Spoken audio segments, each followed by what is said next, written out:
Hi friends, welcome to Versatile சமையல். நம்ம இன்னைக்கு என்ன பார்க்க போறோம் அப்படினா சில்லி பரோட்டா தான் பார்க்க போறோம். அத பார்க்கறதுக்கு முன்னாடி நம்ம சேனலை சப்ஸ்கிரைப் பண்ணலாம், சப்ஸ்கிரைப் பண்ணுங்க. கூடவே பெல் ஐகானையும் பிரஸ் பண்ணுங்க. வாங்க வீடியோக்குள்ள போகலாம். ஆல்ரெடி எல்லாருக்கும் பரோட்டானா ரொம்ப பிடிக்கும். அதுலயும் சில்லி பரோட்டா அப்படினா இன்னும் ரொம்ப பிடிக்கும்.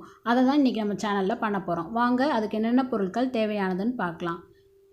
என்னென்ன பொருட்கள் தேவையானதுன்னு பார்க்குறதுக்கு முன்னாடி நம்ம சேனலில் ஆல்ரெடி பரோட்டா எப்படி பண்ணுறதுன்னு அப்லோட் பண்ணியிருக்கிறோம். அதோட லிங்க் வந்து கீழே டிஸ்கிரிப்ஷன் பாக்ஸில் கொடுக்குறேன், போய் பாருங்கள். 2 பெரிய வெங்காயம் எடுத்து வச்சுருக்கிறேன்.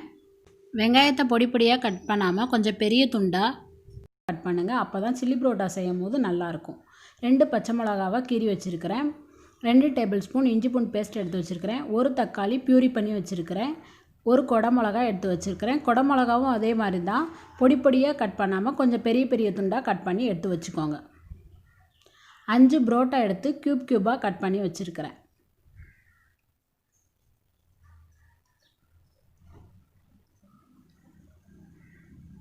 பத்து முந்திரி பருப்பும் 2 டேபிள் ஸ்பூன் கசகசாவையும் நல்லா ஒரு 10 மினிட்ஸ் ஊற வச்சு அரைச்சி எடுத்து வச்சுருக்கிறேன். உங்கள்கிட்ட முந்திரி பருப்புக்கு பதிலாக முந்திரி குருணை இருக்குது அப்படின்னா 2 டேபிள் ஸ்பூன் எடுத்து போட்டு ஒரு 10 நிமிஷம் ஊற வச்சு அரைச்சி எடுத்து வச்சுக்கோங்க, பேஸ்ட் மாதிரி. வாங்க நம்ம சில்லி பரோட்டா பண்ணலாம். பேன் வச்சுருக்கிறேன். ஃபஸ்ட்டு அதில் ஆயில் ஹீட் பண்ணிக்கலாம்.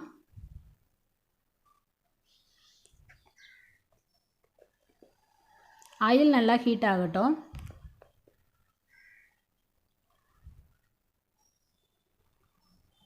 இப்போ அதில் நம்ம ஆயில் நல்லா ஹீட் ஆயிடுச்சு. கடுகு சேர்த்துக்கலாம். கடுகு நல்லா பொரிஞ்சு வரட்டும். பாருங்கள், கடுகு நல்லா பொரிஞ்சிருச்சு. இப்போ இதில் நம்ம கட் பண்ணி வச்சுருக்கிற வெங்காயத்தை சேர்த்துக்கலாம்.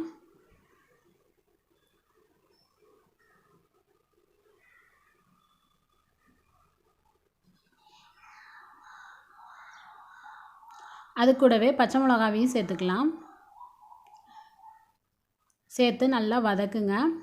லைட்டாக கோல்டன் ப்ரௌன் ஆகிற அளவுக்கு நல்லா வதக்குங்க வெங்காயத்தை.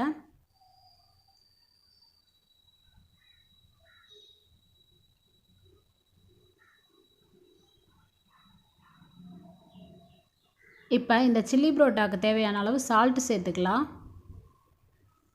ஃபஸ்ட்டே சால்ட்டு சேர்க்குறதுனால வெங்காயம் வதக்கும் போது சால்ட்டு சேருங்க. அப்போ தான் வெங்காயமும் சீக்கிரமாக வதங்கிடும்.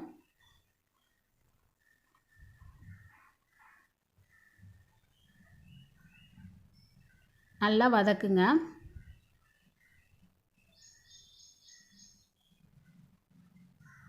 பாருங்கள், வெங்காயம் நல்லா வதங்கிடுச்சு. இப்போ இதில் 2 டேபிள் ஸ்பூன் இஞ்சி பூண்டு பேஸ்ட் சேர்த்துக்கலாம். இஞ்சி பூண்டு பேஸ்ட் பச்சை வாசனை போகிற அளவுக்கு நல்லா வதக்குங்க.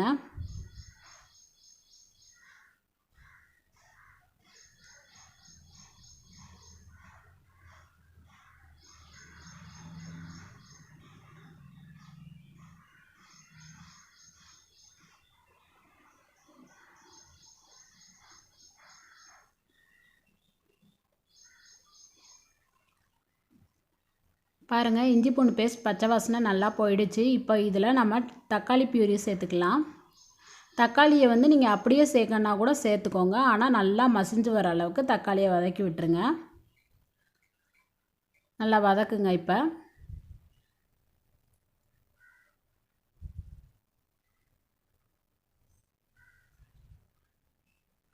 இந்த தக்காளி பியூரி வாசனையெல்லாம் போய் நல்லா எண்ணெய் பிரிஞ்சு வரட்டும். அந்த அளவுக்கு நல்லா வதக்குங்க. பாருங்கள், லைட்டாக எண்ணெய் பிரிஞ்சு வருது. இப்போ இதில் மசாலா தூள்லாம் சேர்த்துக்கலாம். 1 ஸ்பூன் சீரகத்தூள் சேர்த்துக்கோங்க.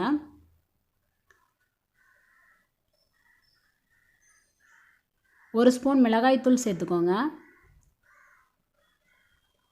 1 ஸ்பூன் தனியாத்தூள் சேர்த்துக்கோங்க. 1 சிட்டிகை கரம் மசாலா தூள் சேர்த்துக்கோங்க. சேர்த்து மசாலா வாடை போகிற அளவுக்கு நல்லா வதக்கி விடுங்க.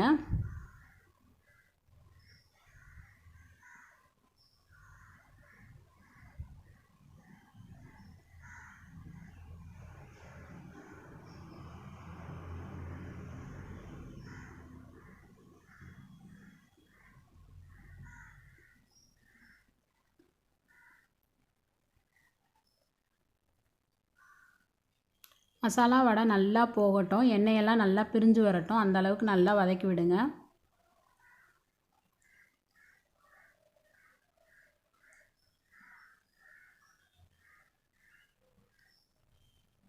இப்போ மசாலா வடை நல்லா போயிடுச்சு. நம்ம முந்திரி கசகசா அரைச்சி வச்சுருந்த பேஸ்ட்டை இது கூட சேர்த்துக்கலாம். கொஞ்சமாக தண்ணி ஆட் பண்ணிக்கோங்க.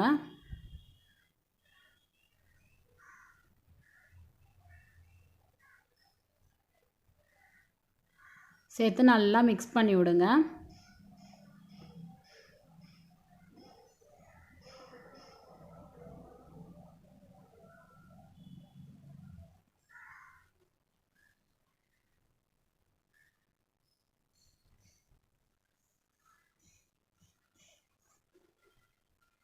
இப்போ இந்த கசகசா வாடையெல்லாம் நல்லா போகட்டும். மூடி போட்டு ஒரு 10 நிமிஷம் மூடி வைக்கலாம். 10 மினிட்ஸ் ஆயிடுச்சு. பாருங்கள் அந்த வாடையெல்லாம் போய் எண்ணெய் நல்லா பிரிஞ்சு சூப்பராக வந்திருக்குது. இப்போ நம்ம கட் பண்ணி வச்சுருக்கிற குடமிளகாவை சேர்த்துக்கலாம். குடமிளகா வேகிறதுக்கு ரொம்ப நேரம் டைம் எடுக்காது, அதனால் கடைசியாக சேர்த்துக்கோங்க. அப்போ தான் சாப்பிடும் போது அதோட டேஸ்ட் நல்லா தெரியும் நமக்கு. நல்லா மிக்ஸ் பண்ணி விடுங்க.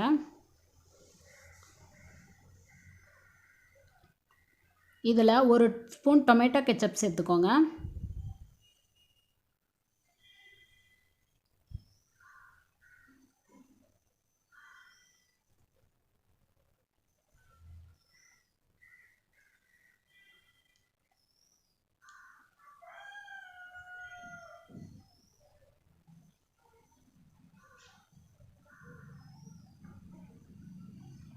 சேர்த்து நல்லா மிக்ஸ் பண்ணுங்கள்.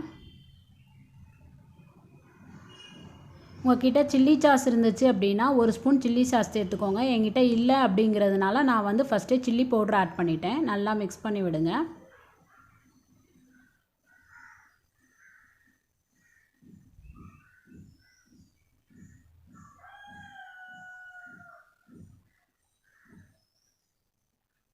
லைட்டாக தண்ணி ஆட் பண்ணிக்கலாம். ஆட் பண்ணி நல்லா மிக்ஸ் பண்ணுங்கள். பாருங்கள் நல்லா கொதிச்சு எண்ணெயெல்லாம் நல்லா பிரிஞ்சு வந்திருக்குது. இப்போ இதில் நம்ம கட் பண்ணி வச்சுருக்கிற புரோட்டாவை ஆட் பண்ணிக்கலாம்.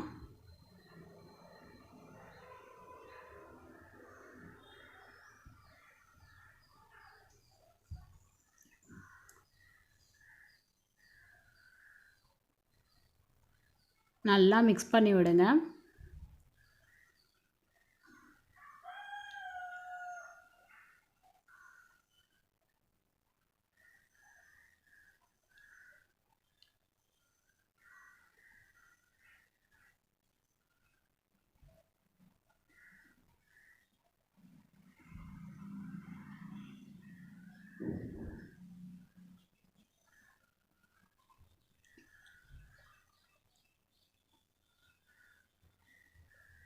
நம்ம சேர்த்துருக்கிற மசாலா எல்லாம் புரோட்டாவில் கோட்டிங் பண்ணுற மாதிரி நல்லா மிக்ஸ் பண்ணி விடுங்க.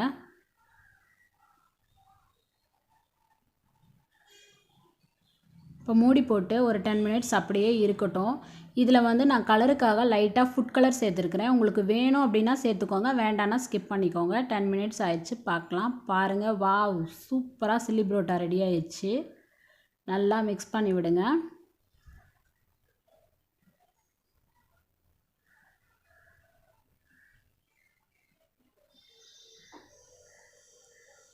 அவ்வளோதான், இதை ஒரு பிளேட்டுக்கு மாற்றிக்கலாம்.